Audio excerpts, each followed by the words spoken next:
get physical. It's time to talk some piss and more. We gonna talk about it all. DVD, CD, UHD, VHS, books. Hooray! Who knows, maybe you'll even see the laser disc today. Let's get physical. We wanna talk some physical media. Movies and TV, music and more. Come check out what we have in store. This is the Media House Stream. It's time for some physical media on FanZcene. I know it was like really popular because it like won some Oscars and whatever, but Jimmy does dance. It's got the Mighty Ducks guy. Got that guy. No! Yes, but no! He's not the Mighty Ducks guy! It's Emilio Estevez! We're the Freebie!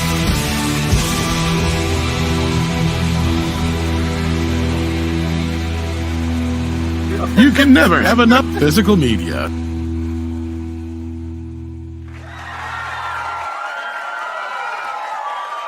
Yes, sir. Yes, sir. Good evening. Good evening, good afternoon, good morning, and good night, whatever it is for you all. Thank you for that rousing applause, and welcome back to the Physical Media Show here on my channel, FanZcene. And with me tonight is Tom Connors. I guess it's just us tonight. What, you get aroused from applause? I mean, who doesn't? Oh, wow. Keep clapping, folks. They keep clapping, I get so high. we can get him to clap. I mean... No. Please don't. I knew what I meant. But I thank you, Tom, for coming on, and everybody out there. I hope you guys are ready for some physical media tonight, and let's have a good time and take away your troubles and your worries. What's that song? Forget all your troubles and your worries. I don't know. I can't think of the song right now, but you know what I'm talking about. But anyway, yeah, there's you. Let's say hi to the chat, and we'll get into the show. We have Brian Barth. Hail to you, Brian Barth. Glad to see you. Yeah, the weather's all kinds of crazy right now. It really is. And hail to you, Captain Krypton. Glad to see you out in the chat. Hi to you, Danny Hooley. Glad to see you as well. And thank you very much, Six, for the super sticker, the thumbs up that says top. I know what it is. I saw it. Six. Thank you very much. That means she's calling you a bottom. Oh, man. That broke me. But you know what? Thank you, Six. Well,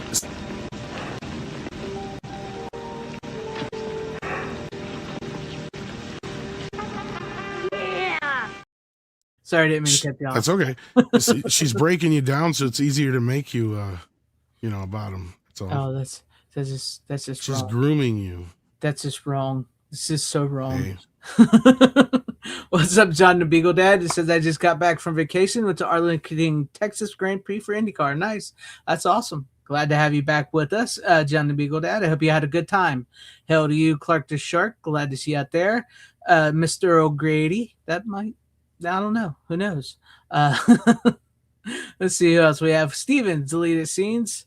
Salute to you, Steven. Glad to see you out there as well, as always. Yes, make sure you like, share, subscribe, become a comment, become a member, all that good stuff.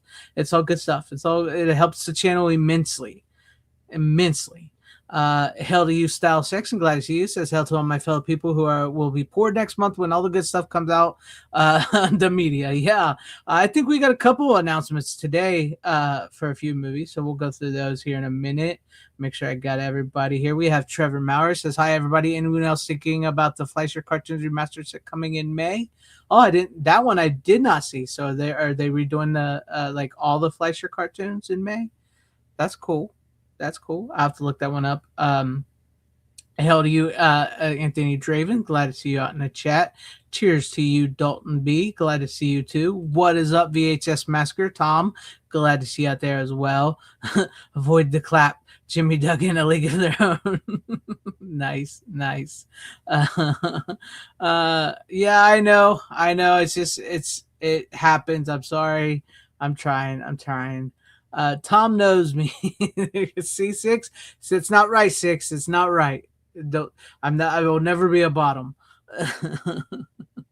They're doing about 20 cartoons of the Fleischers. Who's putting that out? Is it Warner Brothers, or is it like Umbrella or something? I don't know. I'm curious. I didn't see that. But welcome to everybody out there in the chat and everybody at home watching. Let's get to some of the upcoming physical media releases that we got. So are you in the know, or do I have to bring them up? Well, yeah, that Fleischer let me see. cartoon set is being put out by his estate, I guess. Yeah, So we'll see how that works. But that's cool. otherwise, excuse me. Otherwise, we had, let's see here. Karate Kid the musical. No. Hyperspace is coming from 3D from Kino Yes. Lorber. Yes. What else was there? There's a couple Click here. and 51st Dates are coming into 4K. Yep, Click and 51st Dates. The Stone Aged is coming from Stone Age coming to regular Blu-ray. Yes. From Criterion, we're getting 5 Easy Pieces, Charade, West Indies, The Fugitive States of Liberty, High Art, and Hairspray, and also Desperate Living. Yep. And also, It Was an Accident in Eclipse Series 6. Talk Radio coming from Kino Lorber, regular Blu-ray. Harry and the Hendersons is coming. Flight, Harry and the Hendersons. Yep, Flight with Denzel Washington as well. Both from Kino, along with The Snowman, which Andre is in. He is. His arm is. The Great Outdoors is also coming from Great Outdoors. Yeah, I remember you guys talking about that on one of the Meads. No, you're fine. Meads. Or Midnight in the Morning. Motion picture. Yeah. I am now a motion picture star. He got so head of this big head on himself because of that.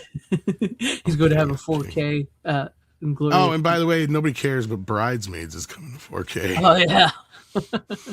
Like what? Sometimes I mean, like, I don't understand. Like comedies, yeah, I get it. But if they're like digital, it's kind of pointless. It's probably an up convert on top of it all. Exactly, as I'm saying, it's kind of like pointless for a comedy like that. Whatever. Yeah. Did you see this one? George Stevens, a filmmaker's journey, coming to 4K from Warner Brothers archive collection. Oh, not sure what that is. Evidently, there was a Blue Thunder TV series that's getting a release. Really? Yeah. Yep. Yeah. And that reminded me, I missed Dragonzilla. Sorry, Dragonzilla. Glad to see you out there. He said he's been watching the Highlander TV series for the first time. Love it. It is a good show. Good show. We are sorry, I missed you. To be kings. We're the princes of you. Slither's getting a 4K Blu-ray release. Oh yes. Is it 4K? I thought it was 4K right here. Oh, is it Shout Factory?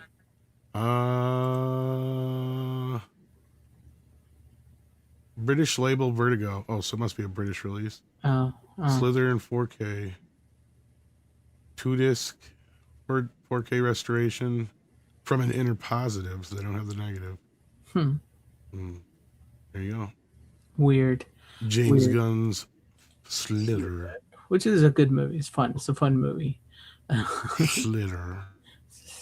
Will the Bridesmaid 4K be included in the next Ghostbusters box set? Asking for If Paul Feig has his fucking way, well, every one of my movies should be in that box set.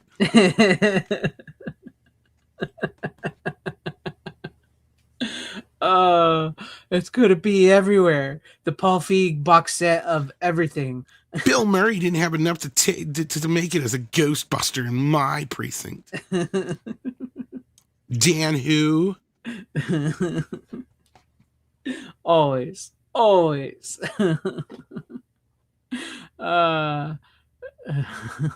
Moran. What? Well, he's a moron. We're not having him anyway. Yeah. we can't have the originals. Why would we ever use the originals? They can't cut it here. The director's commentary. I don't know. Andre should do a commentary. In this scene, you see my arm, the back of my arm. I am the one in the blue coat. That's funny. How would I you felt the motivation in this scene was to be compelled while listening to the individual talking. What was he like? Was he just like there and they filmed him by accident? Like an extra? He's in like 2 different scenes. Yeah. That's funny. Now he's a big time movie star. Big time movie star. All right. Let's get into some physical media tonight. Tom, are you ready? Would you show one of yours first, or since you got a little more than me as always, and I even watched more movies this week, and you still topped me. I had to, I guess. Yeah. Well, where should I start? Whatever feels natural. Let's do it this way. Since last Friday, of course, was Friday the 13th. Oh, you want to start with those? You watched a couple, I watched a couple, but we watched two different ones each, I think. I just watched. Or you watched just one, I think. Yeah. So I started off my mini marathon with Friday the 13th, Part 5, A New Beginning. Of course, this being one of the most hated of the bunch. It ain't that bad. It's got some fun kills. Sure, the storyline is kind of a letdown when you realize, hey, Jason's not in this movie. Yeah. I mean, it has its moments. I mean, I think everybody remembers the enchilada moment now. It's become a whole big thing. So, I mean, I can't say it's one of my favorite. I typically do rank it near the bottom of my favorites, but you're not wrong. It's got good boobs. It's got some decent kills. So it's not completely bad at all. So it's got Reggie. Ooh, yeah. baby. Ooh, baby. Ooh, baby. Ooh, baby. Oh yeah, that's right. He did. Clark Shark had a Melanie Kinnaman on his show. She even has his gripes, but it does have its moments. It does have its moments. So it's fun. It has. I mean, it's. What can you say? Tommy, I think they were kind of doing like the sort of Halloween 4 thing with Tommy Jefferson. Which one came first? Did this come before Halloween 4, or? Oh yeah, a couple of years. This one did. I believe that was kind of their whole plan, is they were trying to set up Tommy as the next Jason, and just wasn't working. Yeah. And the reaction to this was pretty clear that we got to bring back Jason. Yeah. Which in Part 6 they made sure of that. Yep. But yeah, overall, I wouldn't say it's the worst Friday the 13th movie necessarily per se, but it might be. The only reason I would say it won't is if you count the remake. Yeah. Right. Because for me, this is definitely the bottom of the barrel. Mm-hmm. But it has some very exploitative, cheesy moments that having a porn director helps. But this movie has some weird weight in it, and I'm not going to get into all that. Yeah, but otherwise, it's just kind of goofy, and you got that redneck family, the mom and his son. Would you just shut up? Yeah. But I mean, come on, Roy. Come on, better motivation for Roy. He didn't give two shits. Yeah, what the fuck? You got your kid in an asylum anyway. He's not that bad off. Like, he can comprehend. You can talk. I mean, if that was my kid, I would feel pretty guilty if I put him in a home, if that was the extent of his disabilities. Yeah. Right? He's not exactly so gone you have to put him in a group home or anything like that. I mean, they gave very little reason as to why this kid is in this home with these other guys. Mm-hmm. Like, the other people I understand. And the only other one that kind of confuses me is the one chick dancing to the music. Because she doesn't, like, why are these people here other than, I can tell these other people are kind of like criminals and criminally insane. And it's like a halfway house for people like that. Why would you mix in handicapped people and normal people with that? I just don't know. Yeah. But they did, and they made this movie, and they got Corey Feldman to shoot the beginning in his backyard because he was so busy shooting Goonies. Yep. And he loves to bring that up every time. I would have been in the movie if it wasn't for Goonies, so, Steven Spielberg. At least I filmed something for it. Be happy. Yeah. I even brought my pedo friend along. Oh, Corey Feldman, what happened? Yeah, don't get me into that. Anyhow. Yeah. This is why I have very little sympathy or belief in any of Corey's bullshit. But it's clear I think he's more of a facilitator and an instigator than he's an actual victim. Let's put it that way. But anyhow, you can do your own research and do your own draw your own conclusions on that. But you watched a Friday the 13th movie, though, didn't you? I did. I did watch. I mean, I've seen Jason Lives a bunch of times, but I watched Friday the 13th, Part 7, The New Blood. Jason versus Terry. Jason. Yes. It's not a bad one, Fight. I mean, it's a good one. It's got its moments. It's got Bernie from Weekend at Bernie's in it. So Jason's got her on the ropes. Oh no, it's the power of the period. Carrie's making a comeback. I mean, it's got Kane Hodder for the first time, and it's got amazing makeup on his face when he loses the mask. So it's good. It's got a great group of like annoying teenagers that you want Jason to kill that have actually some personality. Which is funny is like also like it does this really great recap of Jason Lives at the beginning and gets you right where you need it to be, and then like they named it, what was it, Camp something Green. What did they Camp whatever Green? Forest Green. Forest Green. Thank you. I couldn't remember the forest part. And now when they changed it, it's not Crystal Lake and everything. And then in part 7, it's Welcome to Camp Crystal Lake. Right there. The sign's right there. You know? You can't change this, says Jason. Yeah, you're not changing it. But then again, like if you do the math, even though this was in like 1988, it's like supposed to be like 1990 something, really, if you do like the Friday 13th, what Friday 13th is supposed to be on. So yeah, it is. Their math is all mucked up. Yeah, and that's the other part is problem is like Friday 13th part 4 takes place on like Saturday and Sunday or some shit like that if you really think about it. But yeah. Yeah, it's all insane. The continuity is a little fucked, yes. It is. But they're good. I mean, you gotta love them. In their world, every year has a Friday the 13th. Yes, every year it works, and this is a rare year here where we have 3 of them. This movie should be one of the worst, but it's not. It just manages to have some charm about it. Maybe it's between the cast. Maybe it's because Kane Hodder took over Jason, and maybe it's an amalgamation of all of those things. You got John Buechler directing.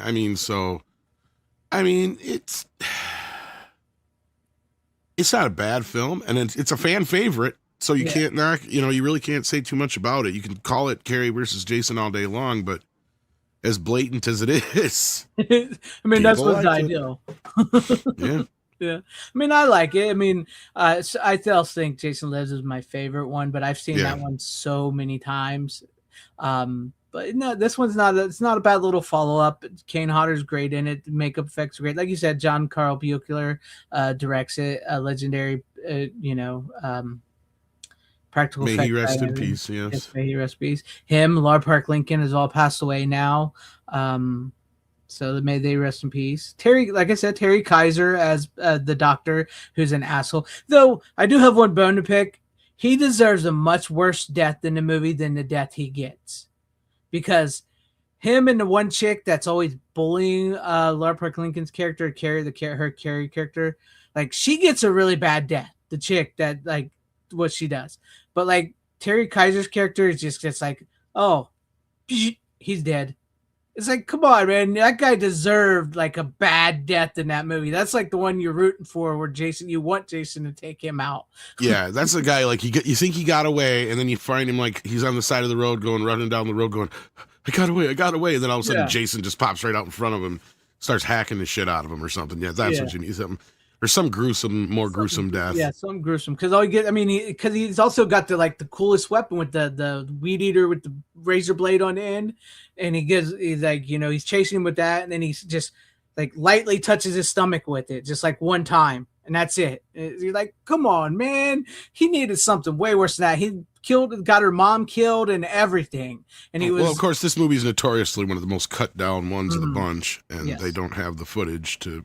Yeah, they don't add back in, unfortunately, I guess. Yeah, because I know the one guy, he's crushed his head. It's much more violent and disgusting, and a lot of the kills were sort of edited out.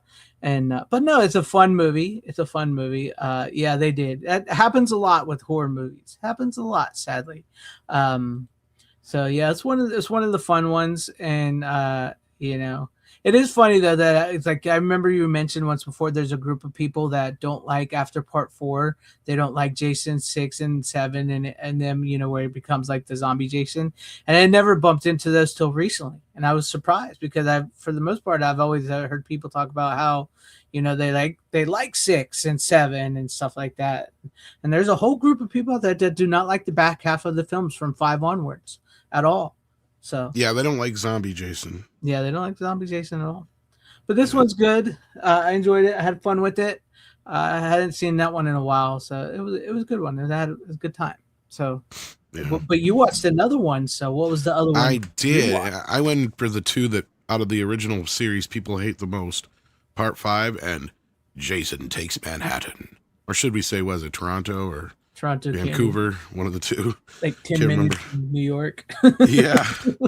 But, you know, this is kind of a goofy, fun one. This was the first Friday the 13th movie I ever saw. I know that's strange, but it is. Yeah, so I mean, I have a bit of a fondness for it outside of the norm, but let's be real. It is not the best movie. It has a lot of shit that doesn't make sense in it. Like, how the fuck did Jason get on get from Crystal Lake? That supposedly Crystal Lake must evidently connect to the ocean somehow. Yeah, which is like, how? How? I do not know, but it does evidently, and Jason figured it out. And he manages to hitch a ride on a cruise ship and systematically kills them all on their way to New York. So, of course, conveniently, there's only like 4 or 5 of them left by the time they get to town. But it does have some pretty cool kills. But the part that sells it the most, of course, is the few 10 minutes of being in New York, right? I mean, Jason walking down Times Square, the punks, that whole business, that is what is fun about the movie. Outside of a few kills, I mean, it almost feels like they're kind of ripping off a little bit of Part 7 with the whole dynamic between the main chick and her uncle or whatever. Yeah. And the same thing with Terry Kaiser and the Carrie chick. So you already kind of get a retread of that. The director just kind of went his own direction with a few things. So... Go ahead. Okay. I was gonna say this is one of the longer of the movies. It's probably, I think, the longest. It is, yeah. Up until I think wasn't Jason X a little bit longer, but I could be wrong. That one might be one of the shorter ones. Jason X Jason goes cousin of this one. Is what? Jason X is the cousin of this movie because they're very similar, in my opinion. Yeah, you and I have a thing where we're not as big a fan as most people are of Jason X. I agree with you. Most people give it a kind of a pass when it's some of the worst of the shit that's in the franchise. Like, I mean, I would understand if people treated it more like The Room, but they don't. They legitimately treat it like it's a good movie. Yeah. It's not. It's not. It's not. It's almost a remake of Jason Takes Manhattan. Almost. It kind of is. Which is funny because, like, people hate Jason Takes Manhattan, and literally this is about another group of kids not at the camp. They're at school on a spaceship that's similar to the boat, and they're headed to the New Earth, which you never make it to the New Earth till the end of the movie. So, right. Anyways, continue with your thoughts. No, I mean, you kind of nailed it there. Yeah. But VHS Massacre says he remembers what he can't remember what film it was, but the one with the guy gets a pole shoved in his crotch is burned into his brain. Pole shoved in the crotch. That could be Jason Lives, because I know, doesn't he take that when he gets the two guys, the people in the car, and he takes the pole and he stabs it to the window? Doesn't he grab the guy with the pole and then throw him over his shoulder? Isn't that Jason? Maybe. Lives, I think maybe that's what he's referring to, or maybe he's talking about the beginning of this one where the guy gets hit in the guts with the harpoon gun. Kind of almost looks like he's getting him in the crotch, but I don't know. You'll have to figure that one out. Yeah, if anybody knows, let us know that one. Yeah. Yeah, he got to New York. He got to hell in outer space. You get around. Get around. Yeah, X is not good, except I mean, there's parts of X that are fun. Yeah, I understand. There's really fun stuff in it. Go ahead. Yeah, no, I just say I get why some people like it, but yeah. So, harpoon guy, yeah. All right. Well, I mean, it was a holiday. We actually had two for a holiday, but we'll do the other one later. We'll talk a little bit about that later. Yeah. So, do you want to do another one since you got more than me? Since it's the Friday. I can, since you just did one yourself. Yeah. I was in a little bit of a horror mood. Oh, yes. And I figured since it was a holiday, we should watch a scary movie. Why not? So naturally, I pulled out Halloween: The Curse of Michael Myers and decided to watch the producer's cut. because I haven't seen it in a while. No, Yeah, this movie's not good. the producer's cut sucks. It is worse than the original other one. And yeah, I mean, just is it as bad as part 5? No, at least it has that go. That's the nicest thing you can say besides that Paul Rudd's in it. Like, those are the two things you can say. I give you the third one. The metal theme song is really good. Yes, I do dig the soundtrack. Yeah. Yes. Alan Alan Howarth does a good job with that. Yeah. Kind of changing it up a little bit. Because they wanted a rockier, more MTV Halloween. And of course, the Weinsteins had their part in this and all that business. But, chopping it up. chopping it up like chopping broccoli. So yeah, overall though, I mean, this movie has some cool stuff in it, but then there's just a lot of issues, like the whole Sam Hain Thorne business that they keep leaning into here. Yeah, really starts to get more convoluted. They're trying to make it make sense, but all it does is destroy the mystique of Michael Myers even more. they over explain it, and it's like now you're losing us. Yeah, yeah. yeah, And Loomis has very little to do here. yeah. And sadly, he was sick and he died before they finished this. Yeah. His ending is, kind of unceremonious. It's funny because this is something to do with this movie. Also got me in trouble on X, Twitter, whatever this past week as well. What was that? About Jamie Lee Curtis and the Halloween stuff. Oh yeah, well, Jamie's not even present in this one at all. No, I mean, people. It does aggravate when people say you can't have Halloween. Bullshit. She doesn't give a shit about Halloween. There's 8 other movies without her. Exactly. They moved on past her for well before they did Sydney, and it was Donald Pleasant's franchise, plain and simple. Yeah. It was his franchise. If anything, I miss him more than I miss Jamie Lee. We already got her in H2O. And you and I agree that is the better of the two. All you needed was one and done with her there. Boom. Yeah. That's it. Boom. Yeah. It's done. And her chopping his head off is poignant. Leave that as the end. To me, 1, 2, and 3 are that trilogy. Mm-hmm. That's the trilogy for me. I don't acknowledge, like, all that other shit is fan fiction and bullshit. So, but yeah, so this comes off a lot more of that bullshit fan fiction. Because Jamie had a rape baby via Michael, and yeah, and then she survives just to get killed in the hospital, which makes no fucking sense.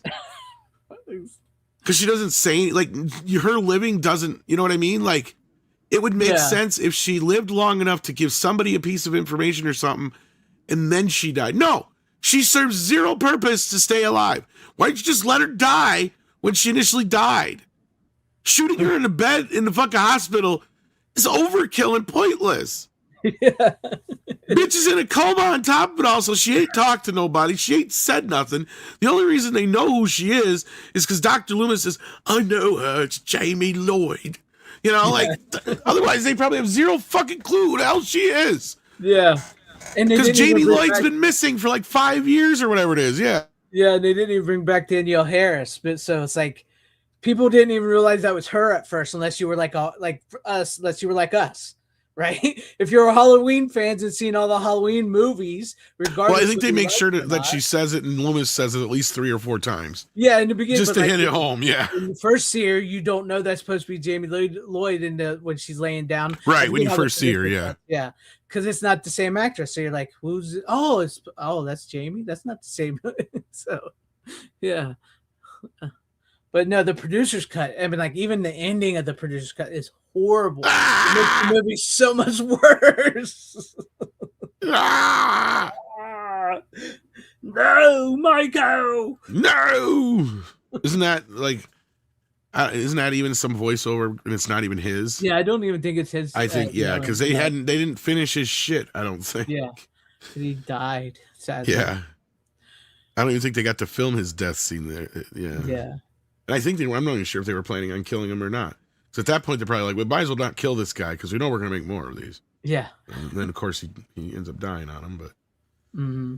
No, this is one of the most notorious films because of how it came together. You know what I mean?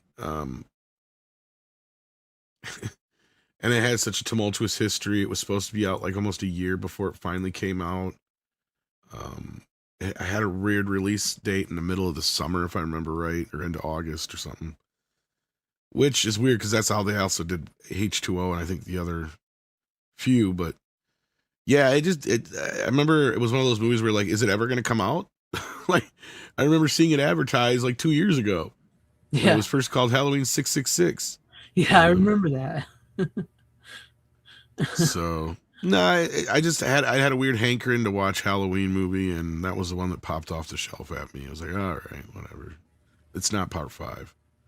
So, Yeah. Can you hear me? I think my internet cut out on me. oh, there. I can hear you. I think you just might have had a hiccup, maybe that or I did. So yeah, Halloween, Curse of Michael Myers. Don't see it. Don't need it. Anyway, I think Greg pieced out. Can you hear me? Now I can hear you. Like, I don't know what's going on. Like, I got like almost 5 bars and my internet keeps Weird. I don't. Is It's turning somebody off doing and on. something in the house? No, it's just me. That's Oh, the thing. It's just me weird. because they know I do this on Wednesday. So Yeah, I was gonna say. I mean, I can understand if somebody's trying to watch Netflix or something, but yeah, no, it's just me. huh, Everybody else is asleep, so that's why I wait to do weird. it. Somebody's stealing your internet.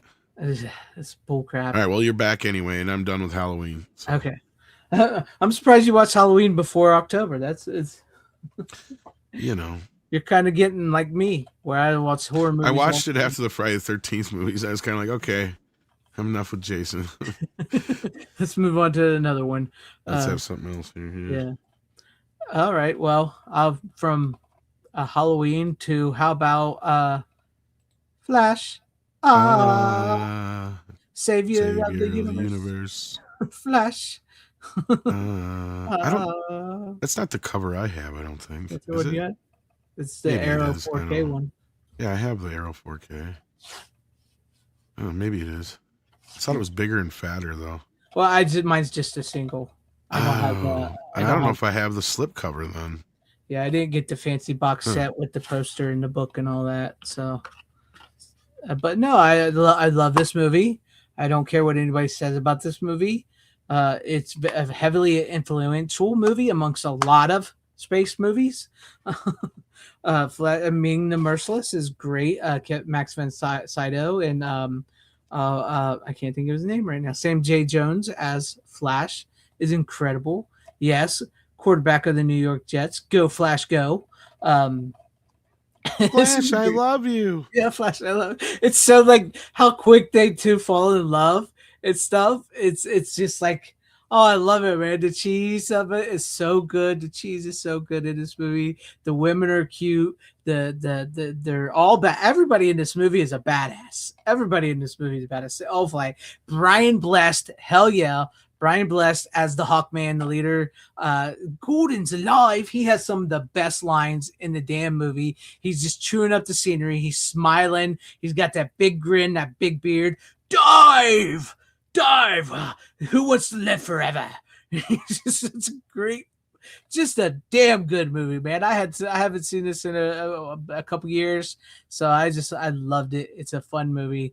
I just had a good time with it, and the 4K does look really good. The 4K does look really good from Arrow. They do a great one. You know, I don't think I've ever actually seen the there wasn't a Flash Gordon serial, was there? Was there like a Yeah. There was it? Yeah, okay. I was gonna say I don't think I've ever actually seen the original Flash Gordon serial, the original one. So I would like to see that. Yeah. You know, I haven't seen that either too. I've heard that is a good documentary. Life After Flash is a badass documentary. I haven't seen that. I have to check that one out. I've heard that was a good one as well. I think I watched it. I haven't seen that, but I've heard about it. I think it might be in my box set that I have of Flash. So I don't know. Maybe you got it on because they did do the big box set from Arrow, right? Yeah, it's like a big fat chunky box set. Yeah. Yeah, mine was just a single. I didn't know they did it with the slipcover because I don't think mine has that slipcover. I could be wrong, but Yeah, I have to look again. Little slip cover. Yeah. So, Huh. yeah. Cool. But it's great. I haven't watched it mean, in a while.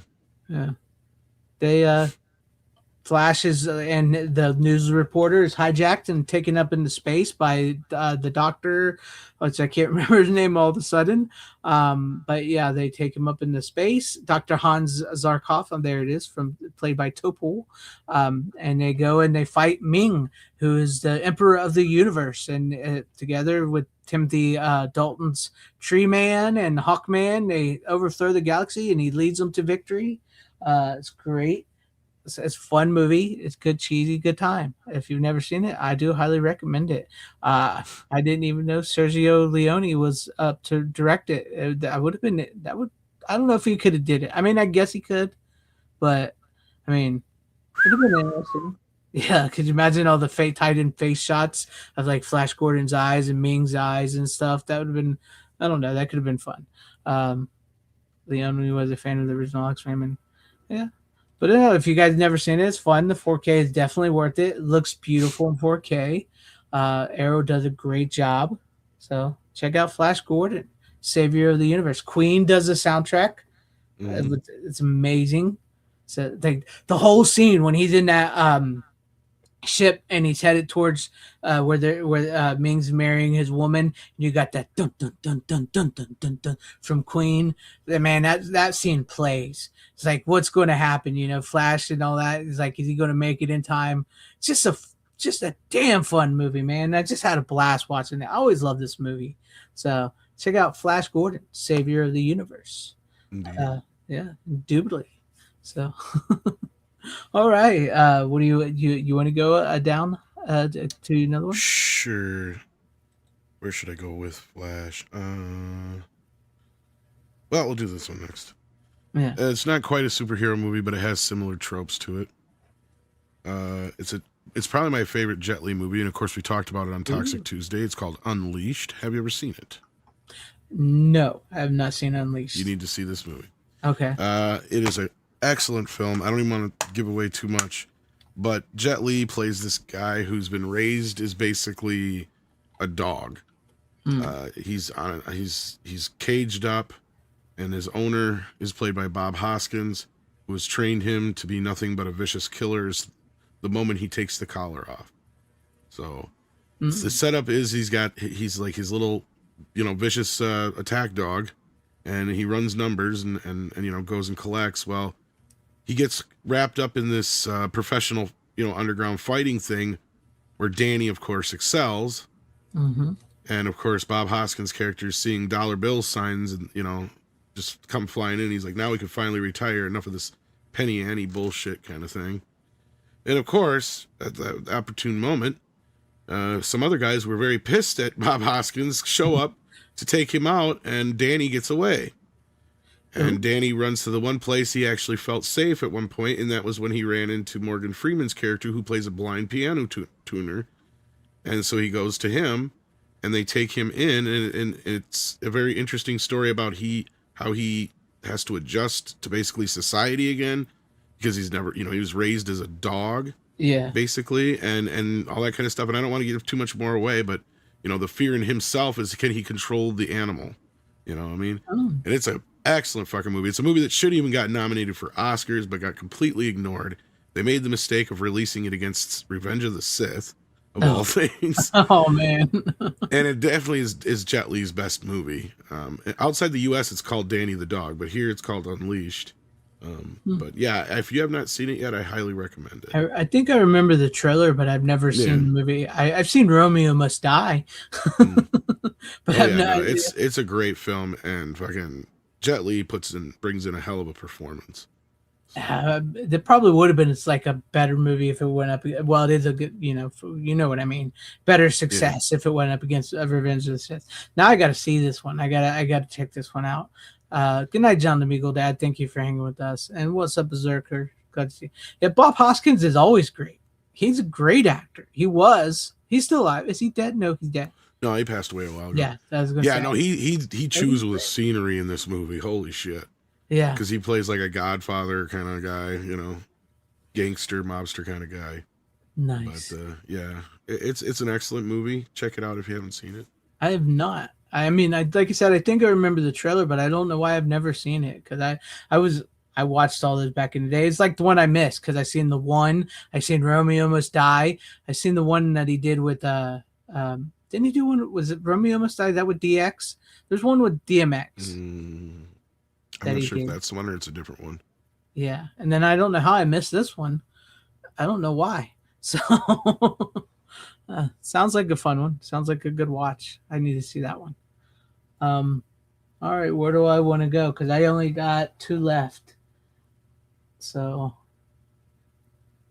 I could do another one, I suppose. I mean, I know we got a couple to get, one together. Yeah, I know. Yeah. So I can do one, or you can do one. Yeah. I was gonna say I have a pile here yet. You got a bunch, and I even right. watched like 7 movies. So I mean, that movie Unleashed kind of had a revenge-o-matic kind of element to it in a way. mm-hmm. But of course, one of the original revenge-o-matics is Death Wish. Nice. And I here have I just put my cover, the slip cover from the Blu-ray, because it didn't have one for the Shout Factory 4K version. But yes, Bruce Willis's Death Wish, and this is why I posted the other day. You know what? The remake gets a bad rap. It's not that bad.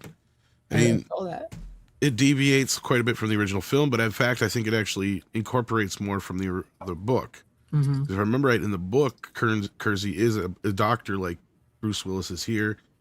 And, Bruce Willis is kind of similar to, Charles Bronson as far as his stature. So this actually makes sense when you get somebody like Bruce Willis to star in it, and you got Eli Roth to direct. It makes sense as a remake. This is something that, if you do it right, you can have a decent remake on your hands. It does not take over the original. It just exists alongside the original. It doesn't try to be the original. Right? I mean, I think there's only 1 or 2 little nods in the movie to the original, and outside of that, it's its own thing. Have you ever seen it, Greg, or no? Yes, I have seen the remake. I have seen it. Yeah, I think only the nods is like the finger point that he does, like with the gun finger point that he does. Right. And oh shoot, I can't remember the other one. I think that's about it. It's really, I mean, it is a very different. And what's his? Is it Christy Swanson that plays his wife in this one? Is that who it is, or is it? It's Elizabeth Shue, I think it is. Elizabeth Shue, that's who it is. Elizabeth Shue. Yeah. No, and this one is very different. I think you're right. I think it's a little more based on the book, but also I think it's, like, you're not wrong with Bruce Willis being this type of character and everything. And you have seen, I mean, I know a lot of people know Bruce Willis as like an action star, but Bruce Willis did some serious drama work before he was this big time action star and everything. So it kind of works in that sense, in that regard to the movie. It's not bad. I've seen it. It's really not bad. They don't go as brutal as the original Death Wish. Yes and no. I mean, there's some stuff in here that, like with his wife or daughter, they don't go that as brutal as. Oh, that part, no. I mean, they avoid the R word. It seems like the one guy was going to, and you thought, oh shit, Yeah. And they actually let her live like the original story did. But no, I mean, some of the deaths are a little brutal. I don't know. I mean, they got some Eli Roth going on with them, so yeah. It's one of his better directed movies. I mean, he's not one of the. I know a lot of people like him, but he's not one of the greatest. But he can do certain things, and his effects are pretty decent. So, yeah. I mean, when he's like that guy at the garage is pretty brutal. First, he goes for his sciatic nerve. Yeah. And he dumps motor oil on it after he cuts it open, and then he slams the fucking car down on his head. Yeah. And I mean, it almost shouldn't work. But it does, because he's like, don't kill me, man, don't kill me. He's like, I'm not going to kill you, Jack is. And he pulls the Jack out. Like that. It's such a, haha, of course, kind of like, action star kind of line. More like something Arnold Schwarzenegger would say, but it just kind of works. And Bruce does a really good job of playing the passive guy in the beginning, And, they also set it up with his brother, Vincent D'Onofrio, who's kind of like, yeah, this guy can scrap. He is a fighter. He's clearly got this pent up thing going on, and especially once that happens to his wife and kid, he just completely snaps. But yeah, I mean, it makes sense. It makes sense. I think it would. if they would, I don't think it made as good. Was it a good box office? I don't think it was very good at the box office. I think it did mediocre at best. I mean, if it would have been like a runaway hit, they probably would have did a sequel before his diagnosis. But yeah, I don't think it was ever going to get one. Honestly, I think he might have already had the diagnosis at this point. Yeah. But I know nearly that last part of his, where he was still cognitive, he went and did as many movies as he could so they could save up as much money as they could, kind of thing. Yeah. And wasn't he like wearing an ear thing in his ear for his lines so that he could say his lines? And this might have been one of those movies where he was. Yeah. But no, you're not wrong. I mean, yeah, this is, I know with remakes and stuff, but this one isn't bad. It just kind of like, did it need it? No, but it's not bad. So. No, but I will be the first to admit that the first Death Wish is made on the wrong side of the 70s. Yeah. And what I mean is it really wears its date. To where the sequels, I mean, yeah, you get to the 2, 3, and 4, they very much feel like the 80s. I mean, the second one's a little more the end of the 70s, but yeah, that one doesn't quite feel as dated. There's something about the first film that makes it feel so much older, and I think part of it is just because it is an early 70s movie. I mean, Charles Bronson already sequelized it to death. They even had another quasi sequel. For those who don't know, the guy who did the original book didn't like what Charles Bronson did to all his movies or did to his books, so he went and wrote a sequel to the original Death Wish. And then I think it was Kevin Bacon was in that movie a few years back. Yeah, it's called. Yes, Kevin Bacon and what's his name? I think what is his name from Roseanne and the Gambler? John Goodman. John Goodman, yeah, I think John Goodman's in it with it. It's called like Death something. Yeah, similar, but yeah, his name's Paul in it and everything. So yeah. They just changed the last name and stuff like that. But yeah, Death Sentence. It is that's what it's technically a sequel. Death Sentence. That's it. Yeah. So I haven't seen that movie or read that book, so I have no idea if it's better or not. But no, I mean, as a standalone remake with the cast you got here, the way it's set up, Eli Roth does a decent enough job. I know some people don't like him as a director, but I feel like here he did a pretty good job. And if anything, it just gets a bad rap. Now, I haven't heard too many people go after it like they have like Total Recall and some of the other ones, but I mean, it also feels like it's been kind of ignored when it shouldn't be. So. And it is a native 4K transfer, so nice. The Blu-ray does look great. As far as I could tell, all they did was just carry over the same special features from before. They didn't do anything new, so. Nice. But yeah, that's good. Yeah, no, I think this was like sort of made on the back end when like, I know we're still getting lots of remakes and stuff now, but I think like this was like near the end of like the big remake craze. Oh yeah, this is when whoever it was bought MGM at that point. They ended up deciding. And some of them were co-financed with Sony, where they did a shit ton of remakes. Remember, Total Recall being one of them. Or was that a different company? I think that I'm not sure, but they did a few of the ones that they owned. They did like the Child's Play was another one that was like the last Child's of them. Play. But I'm trying to remember now what the other ones were. I had it on the tip of my tongue, and I was like. RoboCop was the other one, and God, what else was there? Because they released them through Sony. I can't remember what else there was, but there was a couple there. They did. Yeah. They just happened to own the property, so like, yeah. They were just like, let's just remake this. Which is funny. I have not seen a lot of his last films. I know a lot of them were straight to like video. I have not seen them, so. I have one or two of them, and that's about it. Yeah.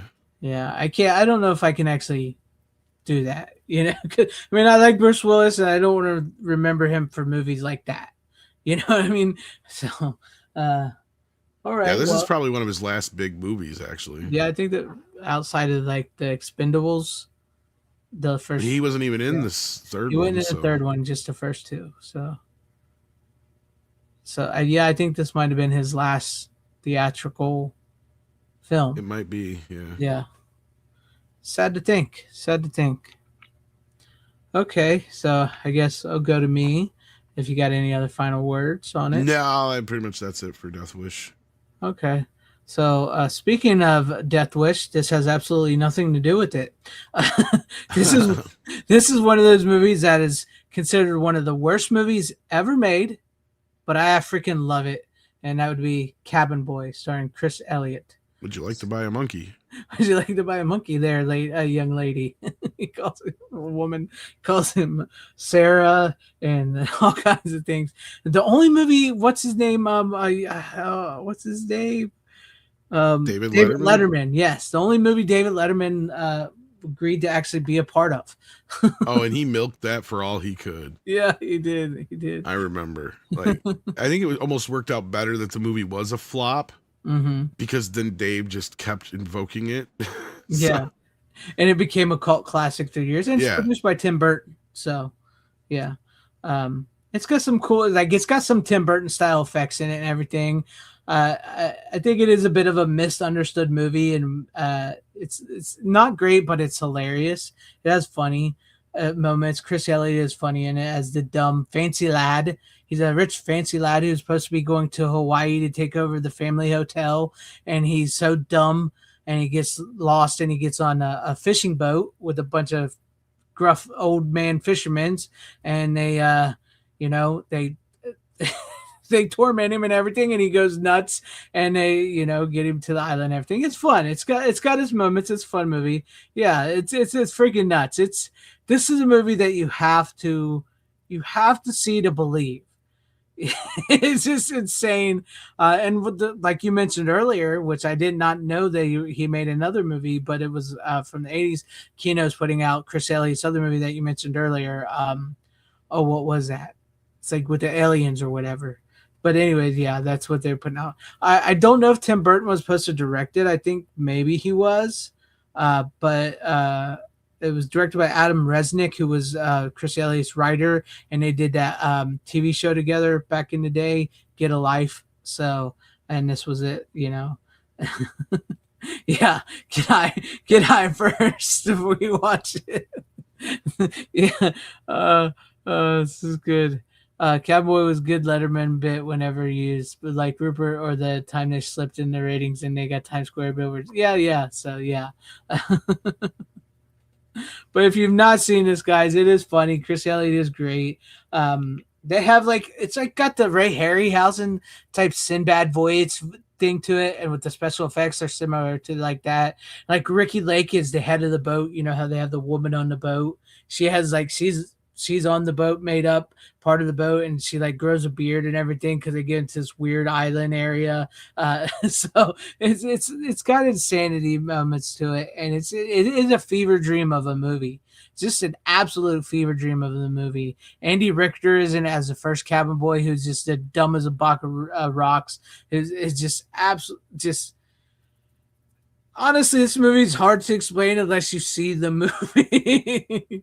So, they got a 6-armed lady who takes a cabin boy's virginity. They got giants. They got a half man, half shark called Chalky. They got Brian Doyle Murray's in it. It's just insane movie. I don't think I've ever heard of the movie Survive the Night, so I'd have to look that up. I've never heard of that, but yeah, this was one of those movies. I don't know if you could put this in the same Callie, the woman with 6 arms and everything. I don't know if you could put this same category as The Room, because I think they purposely were making this really dumb and whatnot. It's just I don't know what you could say about that. Maybe people didn't get it or whatever, but I just think they were just being really dumb and having a fun time making a movie. So, yeah, if you, this is like a 2K scan, I believe, from Kino. I don't think you'll ever get this anywhere else again. I'm not sure who owns. I know Touchstone Pictures, Disney. Is that right? Touchstone Pictures is Disney, right? If I remember correctly. Yeah, I think that's who owns it. Yeah, so Disney pretty much owns this, unless Chris Elliott now have some kind of thing in it. How Kino got it, I guess it was just early days before, whatever. I think it was part of their deal that when after Mill Creek lost their license to a bunch of movies. Yeah, Kino picked them up. Yeah, and I doubt you'll ever get it again. So if it's, I don't know if it's available. It's a cult classic, but it's not something that's. I don't know if it'd be even Freaked is probably more in demand than that was. Freaked as well. Yeah, definitely more. I mean, that's why you got Kino doing this. So, and they only did a Blu-ray. It's got a good special features on it. Though. It's got a new interview with Chris Elliott and director Adam Resnick, new audio commentary by them. It's got archival cast interviews. It's got audition tapes and B-roll footage, edited outtakes, and that's the cover art, which is the cover art sucks, by the way. Like that's some of the worst art I've seen Kino ever put out. You didn't get the slipcover, evidently. No, I didn't get the slipcover. Does it have a slipcover one? The one I have does, yeah. Oh, I didn't know that. When I ordered it, I didn't get one. Damn it. 5 TV spots, trailer, and all that. So it's good. It's a fun movie. If you've never seen it, give it a watch. It's just one of those so bad it's good movies. No, yeah, you're right. I don't believe it's on the same level as Freaked or The Room or something like that. But it's one of those type of movies where it's got to be seen.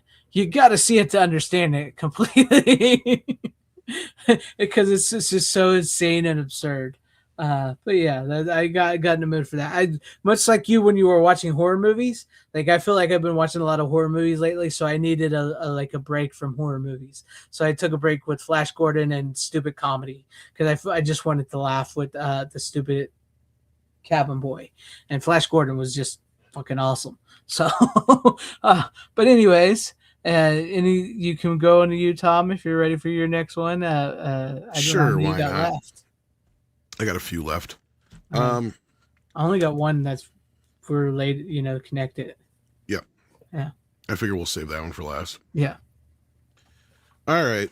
Another one I watched is a movie that's usually cited as the original buddy cop movie, even though I think I pointed out that Busted came out a little bit before this, a few months back when I brought it on. But I did finally get around to watching Freebie and the Bean, starring James Caan and Alan Arkin. Ooh, I've never heard of this one, actually. Okay, so yeah, this is one of the first buddy cop movies, buddy cop comedies. And you basically got two partners who just can't get along, but yet they can't live without each other. And it's a bit of a mess at some points. It's a movie that feels like the 70s, very much so, like kind of almost like this, we're making it up as we go kind of thing. But the best as I could surmise from what the plot is that these two guys are trying to catch this mob leader, and they got him on a but they got him on a real loose charge of indecent exposure because he got caught zipping up his zipper in public. But also all of a sudden everybody wants to kill him. So it becomes this kind of thing that they piss off everybody in the precinct that has the original, give me your badges and your guns, Yeah. Has all those kind of tropey moments, but at the same time, it's just so kind of off kilter that you're like, okay, I can see where movies like Lethal Weapon and stuff would come from this, but this movie is just a bit of a mess. I can't really recommend it, but it is kind of one of those movies you almost have to see, kind of like how Psycho is the movie that started the slasher film. Right. I guess you have to say that Freebie and the Bean started, the buddy cop movie. Even things like 48 Hours, you can definitely see the DNA in here. Mm-hmm. But it's just the way it's handled. It could have been a little bit more fine-tuned, I think, because it is a little hard to follow. The dialogue is very overlapping, and half the time you don't know if they're being sarcastic or if they're just talking, and sometimes it's kind of hard to understand what they're saying because they're talking each other so much. So you can tell there was probably a lot of improvisation done on the set. But no, it's not a bad film overall, but it wasn't as good as I was hoping it was going to be. So it's one of the, I've never seen it or heard of it, but it sounds like, maybe it's more akin to, like you said, Psycho, but what was the before Psycho, the one before it, Peeping Tom. That's where I would say Peeping Tom is basically the one other one I was talking about with Elliot Gould, because that one was like a buddy cop movie, but that came out a couple months before Freebie and the Bean, but everybody always gives Freebie and the Bean the credit for starting the buddy cop film. Oh, okay. Because I don't know if you remember me bringing out Busted or whatever that movie was. Yeah. See, because that movie actually came out a few months before, but yet they never mentioned that one, so that would be more like the Peeping Tom, and this would be more like Psycho, because everybody mentions Freebie and the Bean. Okay. I get you now. Now you get what I'm saying? Yeah. Yeah, I get it. So how was James Caan and Alan Arkin, Brian Barth wants to know? They're not bad. Like I said, you can tell that there was clearly some improvisation going on. James Caan really leans into I'm this tough guy kind of thing. Mm-hmm. Alan Arkin plays more of this nebbish kind of, he's Mexican or whatever, so that's why they call him Bean. Could try to get away with that today. This movie has a lot of racial stuff in it and stuff like that. Oh yes. Yeah. Because part of the shtick that they do is he's constantly making fun of him for being Mexican. Oh man. So yeah. But yeah, no, I guess I can't say that I can't recommend it, but I wouldn't recommend it if you don't know what you're getting yourself into, because you'll be like, if you're expecting it to be like Beverly Hills Cop, 48 Hours, Lethal Weapon kind of humor and that kind of structure, it's not.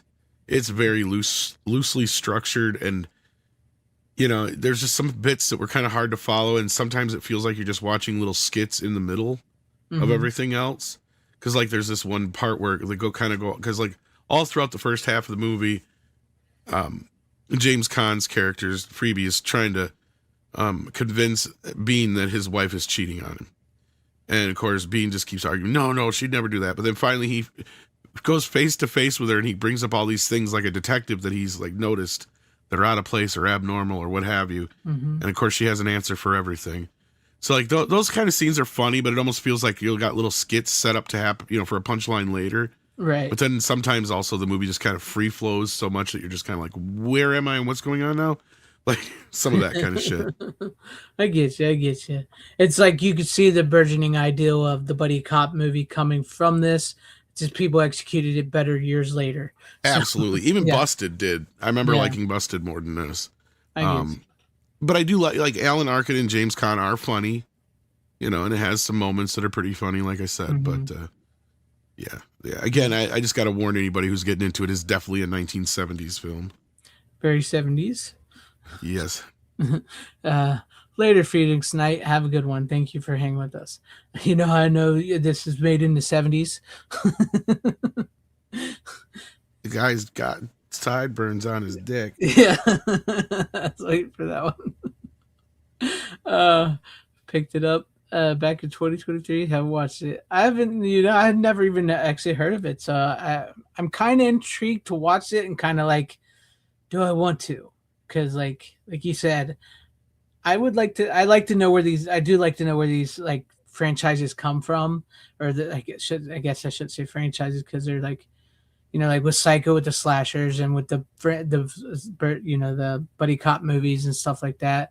I'd like to see where they come from, but like, so I almost feel like Rookie in that regard, because like where Rookie watches like Beverly Hills Cop and says, it's all right, I think Rush Hour did it better, and you're like, no. Right? You know what I mean? So I almost feel like I'd have to see the 70s version to know where Lethal Weapon and 48 Hours came from, or even Midnight Run. So even though it's not like a buddy cop movie, because one's a criminal, one's a cop. So, but you know what I'm saying. But anyways, nice. Do you want to do another one, or because I only got the one left? Oh, you're still down to one? Okay. Yeah, because it's the one we got. I mean, I watched more than one of them, but. All right. Well, this is what I'll do. I watched a movie that I cannot believe how bad it was. And it's definitely the worst werewolf movie I've ever seen. Oh, man. And it's in this prestigious package with Innocent Blood, the Body Snatchers sequel, remake, reboot thing, and Hunger. And I don't know why it's there. Because Wolfen has to be the worst werewolf movie I've ever seen in my entire life. There's hardly any wolves in it. Oh, man. And when there is, it's just a wolf. I'm like, dude, I don't know when this came out, but I'm betting it's following American Werewolf in London and The Howling. And I'm like, you got to do better than this. It's got to be better. I've never seen Wolfen either. Yeah, their big gimmick is that it's you got wolf vision. Really?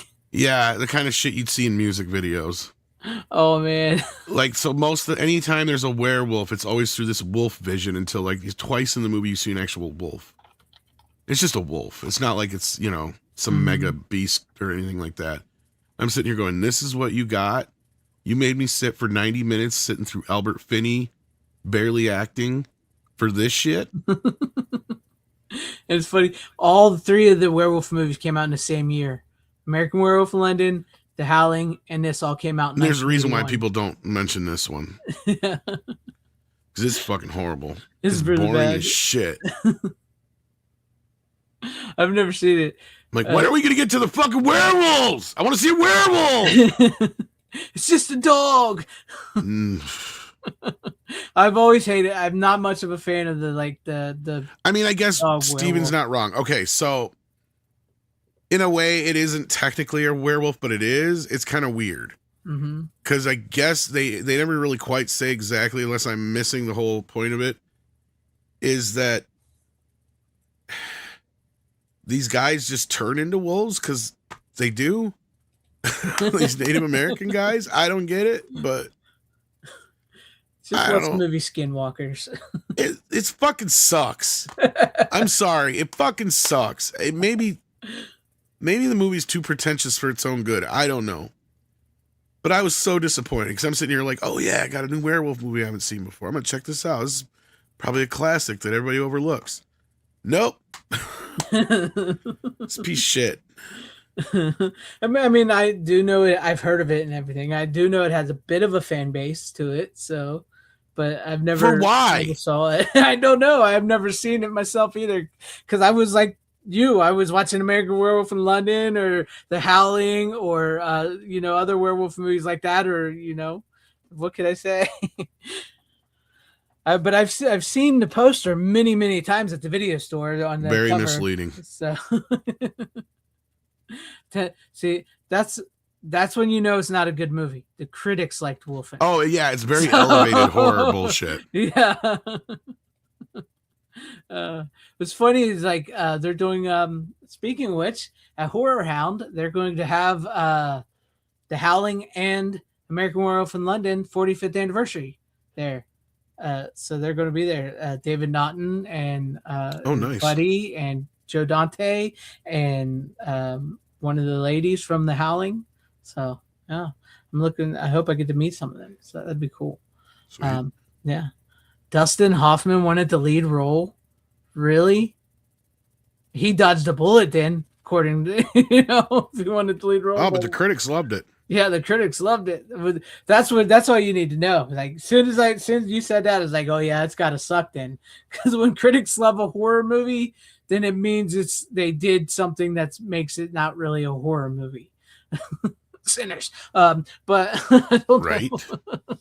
Hell, Sinners was actually better than this thing. Yeah, there you go. At least there's vampires in Sinners. Yeah, that's true. That's true. Making it at this conference. Who knows? But no, I've also wanted to revisit as well, and I barely remember is not Wolfen, but oh my gosh, Angela Lansbury's in it. It's like Fairy Tale. What is that Little called? Red Riding Hood? No, it's sort of like that, but that's not what it's called. But it's sort of like those tales. Oh my gosh, I've been wanting to get it for a while and rewatch it. I haven't done it in years. Scream Factory's got the 4K of it. I cannot remember the name of it. Yes, there you go. Thank you. Company of Wolves. Thank you.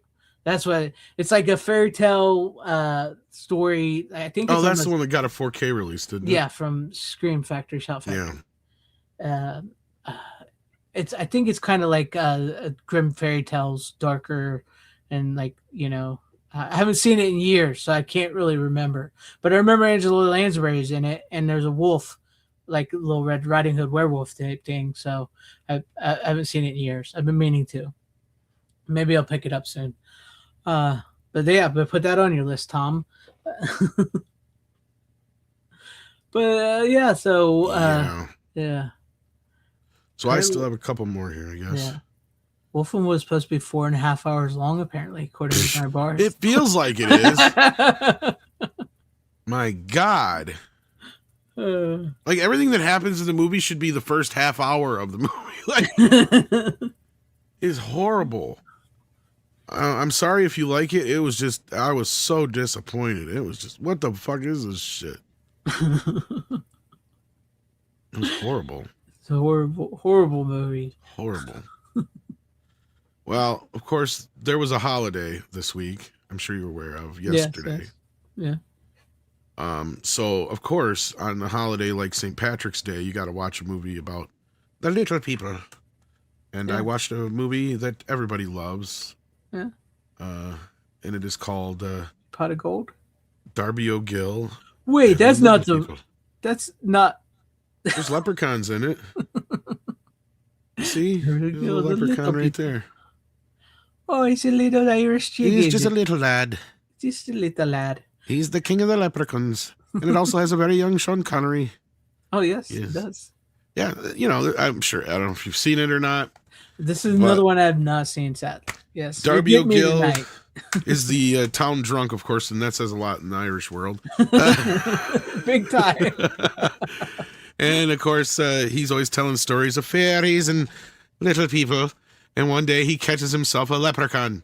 He, in fact, catches the king of the leprechaun. And of course, he gets his 3 wishes. And then he outsmarts the leprechaun again. He gets 3 more wishes. So it's a cute little movie. It's fun. It's got some really comedic moments. Seeing Sean Connery in it is kind of a gas. Because I think he actually sings a song in it. Really? Yeah. Oh man, and the now I gotta effects, see this. and the effects are pretty good, actually. There's a lot of really good force perspective shots. Mm-hmm. Much, that they still use that kind of thing all the way up through, Lord of the Rings and such. Yeah. And so, and even the gate and whatnot. So, I mean, there's some optical effects here and there, but there's a lot of really great map painting work and a lot of force perspective shots that work really well. And it's as far as the special effects goes, it almost feels like it's a little ahead of its time. But the other funny thing is how we talk about spoilers and everything in movies nowadays. Yeah. And how you and I talked about how, like, back in the day, there wasn't such a thing really as spoilers. Yeah, you get your ass kicked. Well, not just that so much as nobody cared. Yeah. Because up until Star Wars, I don't think it'd be cared because, like, here's a perfect example. There's an episode of Wonderful World of Disney with Walt Disney on here, remastered in HD and everything. But the whole episode is about this movie, and they give away the whole fucking movie. Just spill it all. They give it all away. I'm just like, what the fuck, God? If this came out now, they'd be like, spoilers. Yeah. And not only that, it shows all the major good sequences in the movie. Oh man, they was just like, let's just talk about it. We don't care. Walt used to do that shit. He'd be like, I can show them the whole goddamn thing, and they'll still go. Yeah. You watch, motherfucker. Well, then he had brass balls, man. He did. I'll tell them the ending, and I don't give a shit. Nobody's going to care anyways. They're going to go see it, and they're going to like it. And they're going to love it. And yeah, as far as I know, I think this was a fairly, I wouldn't say it was a huge hit, but it's one of the more memorable or people remember Disney films, and it was one that was made when Walt was still alive. Mm-hmm. But yeah, having that little documentary on there is really funny because they actually filmed new footage and stuff for the not documentary, but the show, and then they incorporated the footage from the movie. So it's a whole hour-long thing where you basically get almost the entire fucking movie in this thing. And he did it even through the 80s and stuff. Eisner would do the same shit. Yeah. I remember watching it with Eisner. Yeah. So, like, I remember that they showed the entire first whole sequence of Roger Rabbit once. The whole opening bit with the cartoon, that whole thing. Yeah. I didn't even know that was part of the movie. I thought they just did that for that special. And then I go see the movie. I'm like, I already saw this. It's like, holy shit, they showed that much of the fucking thing. They showed that entire, like, 5-6 minute sequence one time. Yeah. And stuff like that. And a couple other, they showed the whole part where he's in the bar and all that kind of shit. It's like, Jesus Christ, why don't you just show the whole movie while we're at it? Yeah. That's what they did, man. Back then, they was like, we're just going to put this They didn't give a shit. Show it, and you're still going to enjoy it because you're going to watch it and you like it. But then again, also, you think about it back in the day, like when they would do that, it's what they call the monoculture compared to what we got today. So, like, not everybody was so in tune to it like we are today with like everybody online immediately talking about the movie, immediately spoiling everything, immediately saying this. So back then you waited, you watched it, and maybe you remembered that special. Maybe you didn't see the special. Maybe it just excited you and you wanted to go see it on the big screen. So it's so different back in the day. Not only that, people would approach people about movies differently too. Mm-hmm. Like, I don't ever remember having this issue with spoilers. Right. Like, because my cousins would do that shit. My aunt and uncles would do that shit all the time too. They'd talk about movies and be like, "Oh, did you see the new movie? Blah blah blah." Oh yeah, and this and that happens, and like, "You're kidding! Now I got to see it." You know, like that's kind of the attitude we used to have about it. And like I said, I remember collecting the Topps cards and having the comic book or novelization of a lot of stuff before it came out. So it was no surprise. Like even Jason Goes to Hell. Maybe I didn't care. I didn't dislike it as much as some others because I knew the whole story going into it. Yeah. Because of that fucking Fangoria magazine. As I say, like same thing with Freddy's Dead. Yeah. Yeah. We'd buy the Fangoria magazines or the Star whatever magazine. I can't remember. My mind is going to me tonight. But you guys They give you the whole movie. Yeah, they give you the whole movie. Or they'd even have them like summer movie preview magazines where they would spoil every single summer movie coming out. You would read them and you'd be like, dude, this is going to be a great summer season. Nowadays, it's just like, you don't get none of that really. And people get so upset. I mean, if The Sixth Sense had come out 10 years sooner, people would be like, oh, did you see that movie where Bruce Willis didn't know he was dead the whole time? I'd be like, what? No, I got to see that now. Like, I mean, I do remember like saying like, don't tell me the ending. Because I'd be like, I don't care if you tell me parts of the movie. Just don't tell me the ending on certain movies. I never remember that being a big deal until Phantom Menace. Yeah. Phantom Menace is the first time I remember anybody ever saying shit about spoilers. And I was one of the people who didn't care at that point. So, like, I didn't understand everybody freaking out online about the fucking soundtrack. I'm like, the book's been out for over a week. If you read the book, you already know what happens. Yeah.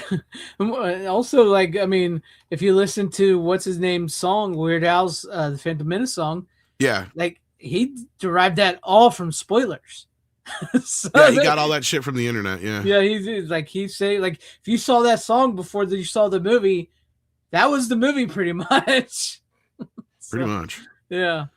That's crazy. No, that's the first time I remember anybody ever griping about or saying anything about spoilers. I'm not saying it didn't exist before that, but I never had that problem, nor did I ever notice that word before. That was the first time I ever remember it. And then from there on, like everything was like, don't spoil it, don't spoil it. Comic book movies also fed into that a lot too. Yeah, yeah. And that's where I feel like that came from. Because otherwise, I mean, shit, you even watch some older trailers and they give away the entire movie in the trailer. Yeah, yeah. That was, I mean, like, I didn't, back in the day, I didn't care that much. I mean, if somebody saw it before me and they would tell me, but like, there was some cases, like I said, there was some cases where I'd be like, don't tell me the ending, especially if it was like a twist ending or like a mystery or something. It's just like, I don't care if you tell me about the movie, just don't tell me the ending. So I was never upset about like other than that. They showed the whole ending sequence practically in this making, or not even a making of. It was because Disney was trying to sell the idea, like he used to do, that the little people were real, right? That the leprechauns were real. That was the whole thing. Yeah. So the whole show is to try and sell this idea, and even in the movie itself, they are credited as themselves, basically. It's like he was trying to sell this whole idea with it. But all right, I think we've had enough fun with the audience. Now let's get to the real. Ridiculous. Do you want to show yours first since you got the fancy one? I did bring the old one and the new one. Oops, it's upside down. There we go. Okay, so Leprechaun. You watched more than one, but I watched the new one in the new 4K transfer. And I'm not a big fan of the slipcover. I mean, it's supposed to be like his face if it's far enough away. Yeah, I see it when you pull it. That's kind of. Then you got this art, which is the same as the menu art, which looks like an AI mess.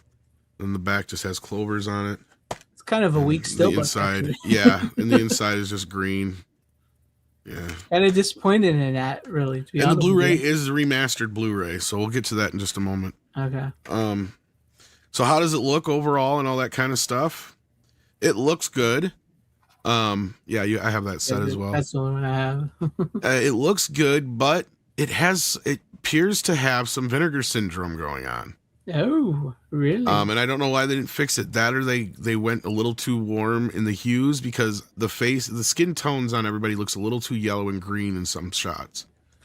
And I tried it in both HDR and Dolby Vision, and it's the same. And I even checked out the Blu-ray, and it still has, not as bad, but it still has that lean in. But it does look better than the old Blu-ray, that's for sure. Much better.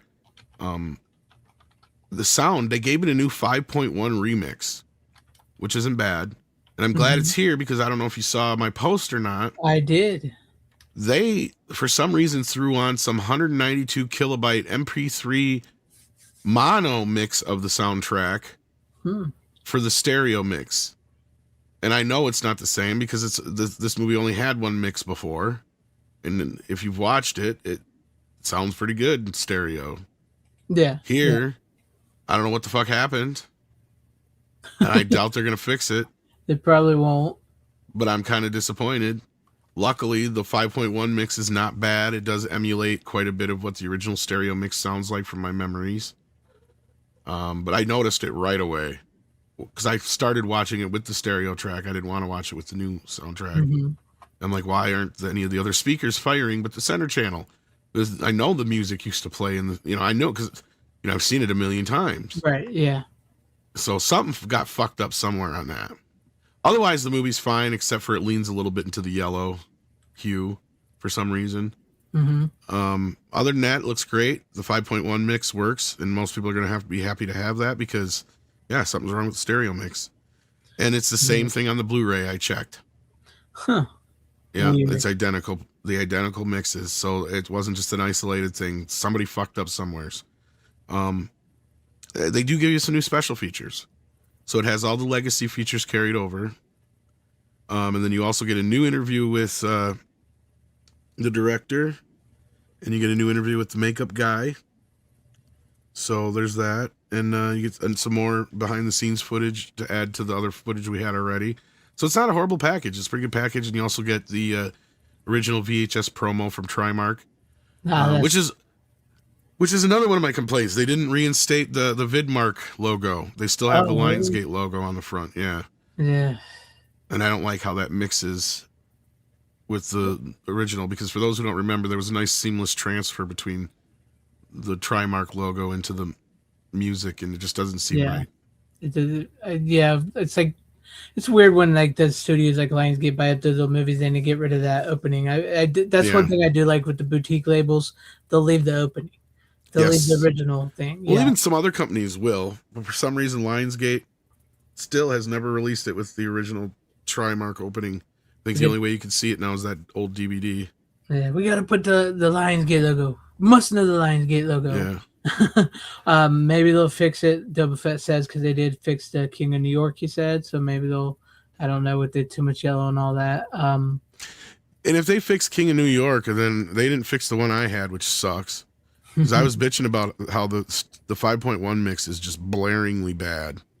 Like everything's maxed out, and it's horrible. But I mean, they also delayed the VHS. I heard. I saw that. I don't know. And I'm almost wondering if they kind of knew there was a problem, but I don't understand why this was such a late release. Like why it almost feels like it was a bit rushed. Like, what did they do this for? To try and get it out the day? It literally came out yesterday. So unless you got lucky enough to get it in the mail a day or two early, it probably didn't come to you till yesterday or today. So you missed out on watching it on St. Patrick's Day. And mine was even a day late. I was supposed to have it Monday. Right. So I don't know if that's what they did, is they turn around and rush this out, because this came out of nowhere. And it literally came out like less than a month after they posted the pre-orders or whatever it was. So I don't know. I don't know what happened. Otherwise, it's a fine release. I'm not going to diss it. It does look good. I hope they fix the stereo mix, though. Why they didn't have a DTS 2.0 mix from the original release is beyond me. That's weird. But you also watched some of the sequels, you said. I watched part 1 like you did, but I watched it on my Blu-ray set here. And I also watched Leprechaun Part 3 with Carolyn Williams is in it as well, who has a great scene in that. But like you, I've seen all these 100 times. The best Leprechaun, I still think it's probably the first one. I think it's the first one is probably the best Leprechaun. My order goes 1, 3, and In the Hood, and then the rest are shit. Mine's a little different than yours. Mine is 1, 2, and 3. 2 is okay. 2 is the top of the pile of shit. 2 just for me was too far from the mothership that it just kind of felt weird. in some spots, but you're right. It's more ambitious in some ways. Right. And I don't dislike Work's. The beauty of these movies, if you watch, even though it is Warwick Davis through each one of them, he does something different each one of them. Where yes, it's still technically the Leprechaun, but he's making sure it's technically not the same Leprechaun every time. They may all look that way, but you know what I mean? Like there's something different about each one of his Leprechauns. I think the closest ones that are similar, I haven't watched the fourth one in a long time, but I know like the third movie in Leprechaun in the Hood, I think it's the same statue and necklace. You might be right. I'm not 100%. Yeah. But and in that case, because otherwise the one that he's really different is like part 5. I know he's a more deviant. Yes, he's darker one. Yeah. And in the first one, he's a little bit more Lucky Charms. Mm-hmm. The second one, he's more of that fairy tale type. Mm-hmm. And then the third one, he's a little bit closer back to the first movie, so you might be right, and it's kind of similar with the Hood one. He's a little bit more of a goofball. Yeah, he gets a little more comedy in that one. Yeah, he's a little bit more of a goofball. That's the version of the Leprechaun where you don't quite know if he's going to kill you or not. Like, yeah. I mean, like when he runs into Elvis in the third movie. Well, it's not really Elvis, but that was like, you don't know, is he going to kill this Elvis lookalike guy? No, he actually has a dance off with him, sort of. Yeah, and he might smoke some weed with you and shit like that. Yeah, so yeah. Yeah. So that's like, I would say they're similar. They're maybe not the same Leprechaun, but I think the Leprechaun and Leprechaun in the Hood might be of the same. You might be right. I don't know if they paid that much attention. They probably just seen the statue laying around and like, oh, we'll use it. Fuck it. Yeah, and the necklace too. That freeze, like if you put it on him, it turns him into the statue. So yeah. But no, it's a good movie. I like the third one. I hadn't seen the third one in a while. It's great where he gets it. I mean, it is a pretty good idea. Like Leprechaun in Las Vegas. Yep. Like you never see that, and what he does, and you got the magician and everything, like at the casino, and the showgirl, she's not the showgirl, but she's. What was funny is when that movie came out, there was a bunch of footage of Work running up and down the strip in Vegas for Entertainment Tonight. You can find it out there. Yeah. I would have loved to have been there because they didn't film very much of it in Vegas. Yeah, obviously. So every time it's an interior is clearly a set, and then they spent I think a day or two shooting a couple exteriors. And they basically, I think they got Work running down the strip, obviously, and some other shit. But other than that, 90% of the movie or 95% of the movie is all not in Las Vegas. So yeah, it's in California. There's a hotel. I watched some of the special features. I can't remember the name of the hotel, but they was like, once they got it, it's like, I know exactly where we're going to film this. It's this hotel here, and because it was condemned, or not condemned, but it was closed down, so they could get it. They just made it look like a casino, and then because it is very difficult to get permits to film it. Like if you're filming out on the streets and stuff, not so bad, but the casinos are real touchy about it. Mm-hmm. So I know, like, they do not like any camera, anything in there. Like, even the ocean movies, I'm trying to remember if those, even though I think the casinos were real that they named, I don't think they shot them at the real casinos. I'm trying to remember because, they don't even like it when you take pictures yourself and stuff in casinos. Because I've even seen these, I don't even know how these channels get away with, like, going in and filming themselves in these casinos because normally that's something to get your ass fucking booted out. Yeah, real quick. Yeah. Because it's like they'll think, what are you checking out our stuff, making us seem cheating or whatnot? Yeah. And you can learn patterns and stuff, And then what's her name? Caroline Williams is in that, and she does the roulette where she presses the button, which that's like in almost every Vegas type movie. Where I keep forgetting that's her. Yeah, I know. She is so different than her other roles in this. Yeah. And Caroline Williams is probably an undersung actress because she does such a great job of just blending in, and you're like, oh shit, that is her. Yes, like a totally didn't even fucking notice it because it is. You know who she is, and of course, she pops up all the time in these little bit roles here and there and stuff like that, and it's just weird how you notice her so much. Yeah. Now when you know, and it's like, I totally spaced out she was in it until you said it, and I'm like, oh yeah, that's right, she does play the roulette chick. Yeah. The one that gets the big boobs. Yeah, because she was like, she's completely different than she normally, because she doesn't even have her Southern Texas accent that she has, because she's from Texas. She does a New Yorker accent, and they have a wig on her, and they give her like these, because when she's the roulette lady first, before she gets her wish, is she's got the saggy boobs and everything, and she just desperately wants to be beautiful. And then that was her wish, because like in this one, like the thing with the leprechaun's gold is if you steal a leprechaun's gold, you get a wish. So like they're all fighting over the one coin that keeps passing around, get taking a wish, and her wish is to be beautiful. Even though her haircut afterwards isn't so great, I'm not a fan of like the really short hair girl, women with really short hair. But that was kind of popular at the time. Yeah, it was popular, like sort of almost like the pixie cut or whatever, but it's a lot shorter. Yeah, that was her wish, and she had a great body in real life. So when it actually shows her body, no, she doesn't show her naked, but when she shows her up in that dress, and then he makes her blows up her lips, her ass, her boobs, and everything. She explodes. So yeah, but no, it's a fun movie. Basically, this one and like I gotta be honest, I kind of wanted to see a movie like how the leprechaun is going back and forth with the pawn shop guy, because that is a great opening and that is a great sequence before you get into like the whole story. It's like this guy walks in, he's got like no leg, he's got one leg, he's got a crutch, his arms in a sling, his eyes gone and everything. He's like, how much you give me for this? I got to get out of here. And it's the statue of leprechaun. He's like, I'll give you $20. So he takes $20 and leaves, and it tells him not to take the necklace off.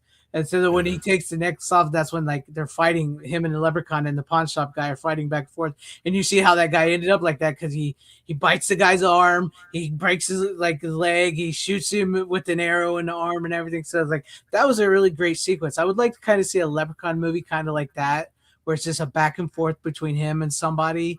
I think that would kind of be an interesting leprechaun movie. But no, that was a good little sequence before you get into like the kid who finds him and gets the gold and goes to the casino with the magician and everything. So yeah, no, but it's a fun movie. It was the third one. I haven't seen the third one in a while. It's really, really good. Now, what do you mean by bad? What do you mean bad Leprechaun series? Because like Leprechaun Origins and Leprechaun The Returns fucking suck. Those are like the worst. Back to the Hood is not very good either. And, Back to the Hood's no very good. In Space is wretched. Yeah, it is not good. But yeah, the absolute worst one is the Legacy sequel, and the Leprechaun Origins is fucking. I don't even count that as a Leprechaun movie. Yeah, it's not. It has no. I mean, it almost is so different. It might as well be its own movie. Yeah. Shouldn't even be called Leprechauns. Well, I mean, yeah, like a leprechaun. If it just called Leprechauns or just something different, like you could just say, okay, yeah, because it's like that's not even remotely a leprechaun. It's like they took some script for some monster movie and just slapped the name Leprechaun on it. Yeah. I have no idea what they were thinking with that one. At least Leprechaun Returns tries. It's ridiculous, but it tries. It does. And you know what? I'm looking forward to Warwick Davis. I have a feeling he's going to come around and do another one because he's hinted certain things. And I wonder, as soon as he wants to get back to work, I'm sure Lionsgate would be more than happy to do a Legacy sequel with him involved. Because there's money to be made there. It'll bring this franchise back to theaters, probably. Didn't they announce a remake of The Leprechaun? They were talking about it, but I haven't seen any movement. And I know Warwick's whole thing before was the reason he didn't do the last couple ones was because he didn't want to do them with his kids being so young anymore, because he wanted his kids to be able to visit him on the set, and he didn't want him seeing him in that makeup. Right. But now his kids are all grown. The only other thing now is his wife passed away not too long ago, so that's kind of really been rough on him. So last I knew, he was thinking about doing it again. And all the stuff I've ever seen him in like conventions and stuff, he gladly gets up and does all the lines, and he embraces the character. He loves the character. It's just he wanted to stick to some more family-friendly entertainment. Of course, he had the Harry Potter franchise and stuff he could lean on, so he didn't really need it at that point. But I'm starting to wonder if he might decide to say fuck it and come back. And if he does, it'd be a pretty big deal, and I think Lionsgate would be dumb not to try and cash in on it, because especially after Scream 7 did so well. Yeah. It makes sense. I mean, that's the one thing that, and you could really fuck with, you don't really even need to make it like an H2O style film. You don't need to try and get anybody back from the original film outside of Warwick Davis. You don't need any of that shit. Just come up with a fresh, new, fun take on it and let Warwick go wild. I think everybody be fine with that. Exactly. Much like we were talking earlier, how Donald Pleasance was Halloween. It's his franchise. The Leprechaun is Warwick Davis's franchise. And you don't need to bring back Jennifer Aniston or any of the people from any of the other movies. No. Just come up with an ideal. Here's Warwick Davis as the Leprechaun. Because each, like you said, each movie is different. None relate to the first movie other than Leprechaun Returns. And that's the thing is, yeah, they already wrecked the one character I would have brought back, and that'd have been Ozzy and the kid. Mm-hmm. And they already kind of screwed that up, so unless you retcon it. Yeah. All you really need is Warwick and a good plot to why is this Leprechaun here? Who stole his gold this time? Who is he going to kill? that's all you really need. That's truly like sometimes I think people overthink these horror movies. It's so much like, oh well, we're bringing Jamie Lee Curtis back, so we got to have something grand. Like she's been doing this for you. No, you're overthinking it. This is a horror movie. Fans, you just give them something good. Jennifer Aniston is not as synonymous with Leprechaun as Jamie Lee was with Halloween. Not even close. So no. I mean, if anything, it exists on this level of where she ignores it, and it is kind of this inside joke that everybody knows that she was in the movie.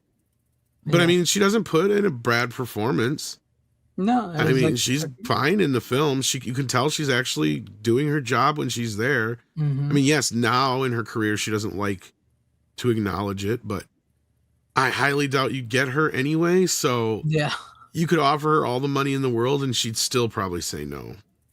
Yeah. Didn't you, was it, I just saw, hold on. It says from the Leprechaun, what they tried to get her to talk to him in Leprechaun makeup. I've got to find it here. Give me a second. Warwick Davis or? Yeah, it was, this one is, no, that's not it. Where did I put that? I know I had this. Okay, yeah, here. It was posted on Facebook from Al Maglachetti, who was part of Leprechaun 4. He says, when we were shooting Leprechaun 4, we were only about 2 miles away from the WB studio where Friends was being shot at the time. We actually tried to get permission to get Warwick in full makeup and wardrobe to pop out from under the sink just to surprise Jennifer Aniston. Warwick was totally up for it, but the production emphatically denied our request, unfortunately. So they tried. They knew that wouldn't go well, probably. Yeah, she would have probably flipped out and was like, "No, yeah." So they'd be like, "No." That would have been priceless for an outtake, though. It would have. That would be the only reason I'd ever own anything Friends. Yeah, is if the Leprechaun showed up in Friends. Herman's Head. I have not seen Herman's Head in forever. I forgot about that show. Yeah. No, but as far as the movies go, one is a great movie. I think once you get like 1, 2, 3, Leprechaun in the Hood, those are probably the best of the franchise. To varying degree, 4 and Back to the Hood, they have their moments. They're still fun to watch. They're not great movies, but they still, like you said, there's fun to be had with them regardless. Right. So, I mean, I hope Vinegar Syndrome does something about at least the audio mix. It would be nice if they actually fix. I feel like there's a problem with the color timing. I mean, it's not horrible, but it really leans into the yellow, green kind of coloring. So I'm wondering if it doesn't have some Vinegar Syndrome. What if they did that on purpose, though, because it's a Leprechaun? Yellow, green. I wonder if it didn't have, I was wondering if maybe there wasn't a bit of a golden hue added to it, and that could explain that. But I don't remember the movie ever looking like that. So it feels more like, to me, there was a miscalculation in the color timing, and or the film had a little bit more Vinegar Syndrome than they had noticed or something like that. Because you can only really tell in the face, like in people's faces and hands. There's just something about the hue of their skin that's leaning into the yellow greenish hue. Right. Yeah. So unless there's just some major snafu in the color timing, then that's got to be what it is. And I highly doubt they're going to fix it. But then again, if this is a result of them rushing this disc out the way they did, then it's probably serves them right, because they probably should have waited. Because technically, isn't next year the anniversary anyway? Because I think it came out in '92, didn't it? I think so. Let me see. Yeah. Leprechaun. Yeah, 1992. Yeah. So I don't know why they just didn't get it ready for next year. You could have waited. You, maybe they just thought, well, we might as well get it out this year. Can we get it out in time? Can we do it? It did Studio Canal have anything to do with the first movie? It's like Toba Fett mentioned. Usually, Studio Canal are the ones that gives the green. I don't think so, because this is since it was a Trimark movie. I think Lionsgate has full rights to it. I don't remember seeing them anywhere on here. So, Interesting. yeah, no. Yeah. I mean, they replaced the intro with the same thing like they did on the one you have there. Mm-hmm. So it's the same intro, but like I said, something's fucked up because it's mono. It's not stereo. It's crazy. Speaking of the Trimark, though, you can hear that on almost every one of my videos. So, that's like, Yeah, it bothers me that it's not there anymore. I don't like that. Yeah, I do miss when they replace that. That's like even with like seeing the Paramount thing on screen, kind of still throws me. I mean, they could have put it on before the Trimark thing, but they should have left the Trimark logo on it. Yeah, they should have. Yeah, they should have. So yeah, I don't know if they'll do anything about it. I'm probably the only one who'll ever say anything about it. So who knows if they'll fix it or not? Who knows? Maybe. Well, if people start saying more about it, who knows? Maybe. But I mean, it was Leprechaun, Kiss Me, I'm Irish. So yeah, they rushed it out, I guess, to get it out in time. They had to meet a deadline.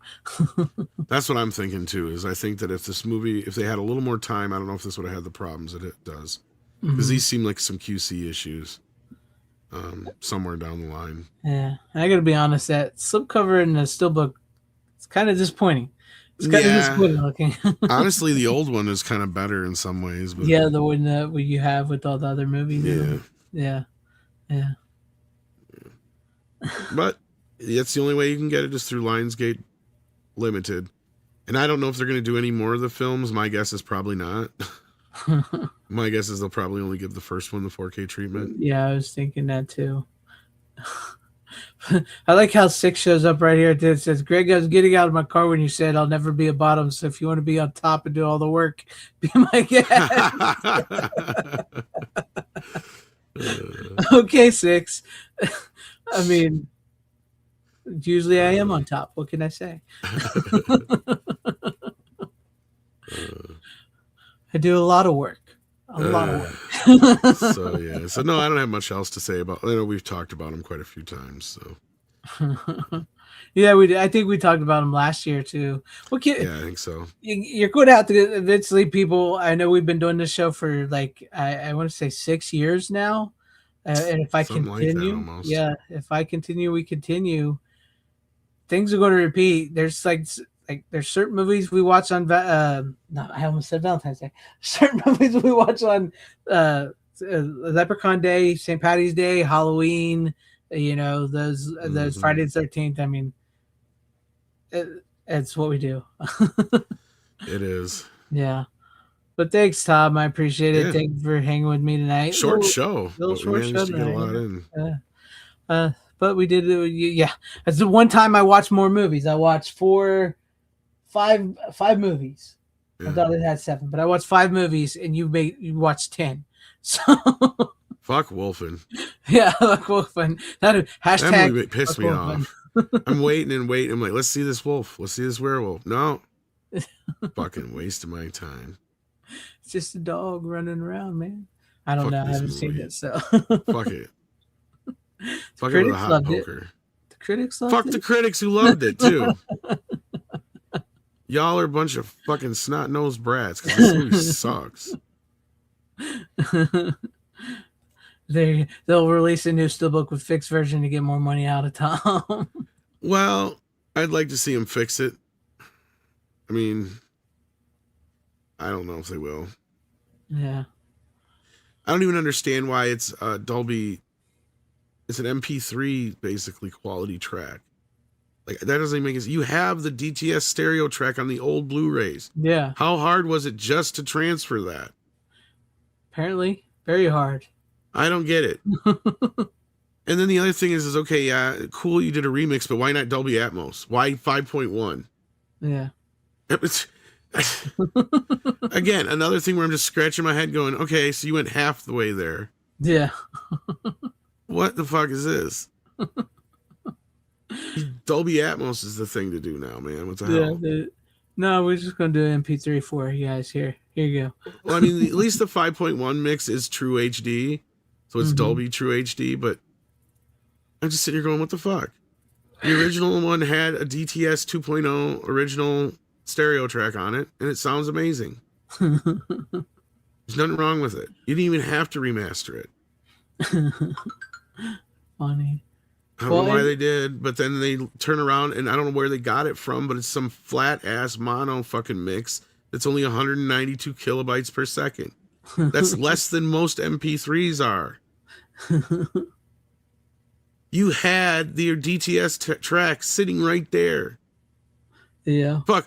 Rick, if he's listening, he could probably do that. He could probably rip the track from the old one and put it on in the 4K one. It's not that hard to do. I guarantee it syncs right up. It didn't change anything. Yeah. I could tell it's a new scan. I'll give him that much. But, like, I don't know. There's just things about this release that I think are a result of them rushing it. Yeah. It kind of sounds like maybe they rushed it to me. Because we didn't hear anything about it, and then all of a sudden they just dropped the news that it's coming. And not only that, the street date was the 17th. Yeah. It kind of feels like they rushed it out to meet St. Patrick's Day. I think so. So, yeah. I mean, when they went into it, they were probably thinking, oh, well, we'll get this out for next year for the anniversary. But then maybe there was a gap or something went wrong with some other disc, and they're like, oh, wait, quick, rush out Leprechaun because we can maybe get it done before the 17th. Yeah. That's what it feels like. That's what I was going to say. It feels like maybe, hey, we can put it the Leprechaun. It's pretty much done. So that's what I'm thinking. Yeah. And instead of actually QCing the son of a bitch, they just put it out as is. And now they're facing, oh, are they going to fix it, or am I the only one who's going to end up bitching about it? Nah. I know at least some purists out there will complain about the soundtrack, but I don't know how many purists horror films have. Yeah. I mean, most people still like big horror fans just don't care. They'll do the DVD anymore. So or VHS even. So yeah, exactly. VHS, yeah. To them, they're not like me and some other people where they're that worried about that kind of shit. Yeah. But there was even a guy who just did a recent video about the sound mixes that are on Blu-rays and stuff, and how they aren't the original theatrical mixes anymore. How they're doing like these home video versions of them. And I'm like, yeah, there's something off. I don't like hardly any of the new remixes. And because you noticed I've been going back more and more often to the old mix. Yeah, because there's just something that's off. Yeah. They either sound too clean, or they're getting rid of stuff they shouldn't be getting rid of, like ambience. Yeah. And yes, it sounds like hiss to you, but that's because it was shot with a fucking Nagra. And it's a tape. It's literal tape. Exactly, yeah. It means something. It's like vinyl, like old vinyl. I mean, we're supposed to hear a little bit of that. I mean, that's because it's inherent. There's nothing you can do about it. Yeah. But once you start removing stuff, that's where that damned idealistic crusader comes in, and he's like, "This is what's wrong with it: is you're removing stuff that shouldn't be removed." And I mean, I'm actually a little bit more so this idea. If you're going to do these 5.1 mixes out of these mono mixes, and you don't have the original stems, fine, go ahead and use AI. I don't have that problem. But I agree and digress. Have the original mix there. Now, that was clearly their intent, because it's even labeled as that, the original stereo mix.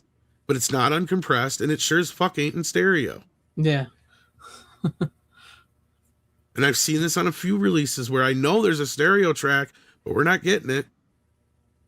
Weird. It's weird how they just don't let that shit slide. They don't even pay attention, or they don't know what the hell they're doing. I don't know. Yeah. But anyhow, that being said, that was my only real complaint, and that's a QC issue. That's not the movie's issue. Yeah, QC. Yeah. But F. Wolfen, no stars. Tom definitely. So fuck that. No werewolves. No werewolf. Hashtag no werewolves. Hashtag no wolfen. F wolfen. So there you go. But And fuck Albert Finney for being in that piece of shit.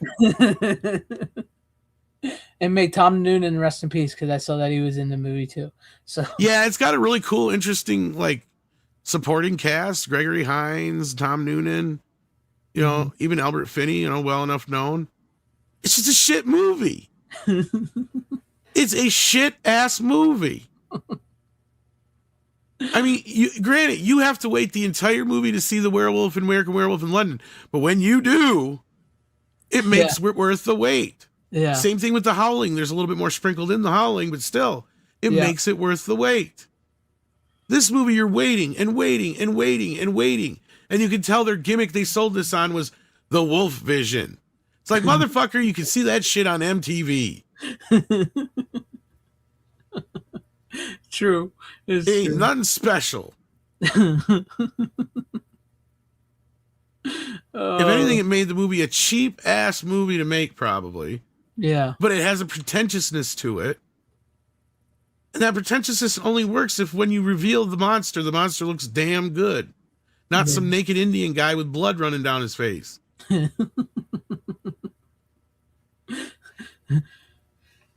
You really don't know. He didn't. I did not. I was so mad at that movie when I wasted this much time on this fucking movie. Didn't see one goddamn werewolf. All we saw was a couple of dogs running around, basically, like you said. It really was. I mean, it was just, and it's so flashy, and there's just tons of gore in it. You see like aftermaths and limbs flying and stuff like that. But I'm sitting here going, what's the point of this? We never get to see the monster. Yeah. And they keep trying to play this mystery out, and it's like, no, we know what's doing it. We know. We just want to see it. So that it Show better be us. worth it. God damn. Nothing makes me more pissed in a monster movie when you don't see the monster at all. Mm-hmm. That's why I got so pissed at Godzilla 2014. Right. And some of the other cheap ass ones I do sometimes, because it's like they wait till the last goddamn minute to show the hokey ass monster. Yeah. It's like you could have been showing that the whole fucking movie. We want to see it. We want to see the monster. I want to see my monsters and my rubber creatures now. Exactly. All right. Well, thank you, Tom, for joining me as always on the Physical Media Show. Thank you, everybody out in the They chat. spent $17 million on that piece of shit in 1981. Are you fucking serious? Oh my god! That's like $100 million today. What the fuck were they thinking? It was a critical darling. That motherfucker, they were embezzling money is what they were doing. There ain't no fucking way that movie cost that much. It grossed $10 million. Yeah, I can see why, because it sucked. The wolf is ass. It is. It's bullshit. That's great. I love it. I love a good Tom rant. But Fucking stupid ass wolf vision shit. I'm gonna put the camera here and make it glow and just move real fast in on people. Yeah, it's basically what it is. Kind of like a weird quasi reverse filter. It's just yeah. All right. Well, thank you, Tom. Thank you, everybody out in the chat. Appreciate you guys. Make sure you like, share, subscribe, and all that. And as always, if I can get this to work, what's going on here? Can you hear? Can anybody hear me? I can hear you. Okay. It's like it's not working. Why is it not working? I can't scroll down. Uh-oh. I'm trying to find my my video and it won't scroll down. Uh-oh. Uh-oh. Did Oh, you shit. leave? Well, I'll just have to play something else, I guess. Why won't that go scroll down? What is the hell? That's bullshit. Anyways, as always, you guys don't have to go home, but you can't stay here. Hit like, share, subscribe. And sadly, this isn't what I usually do, but here you go.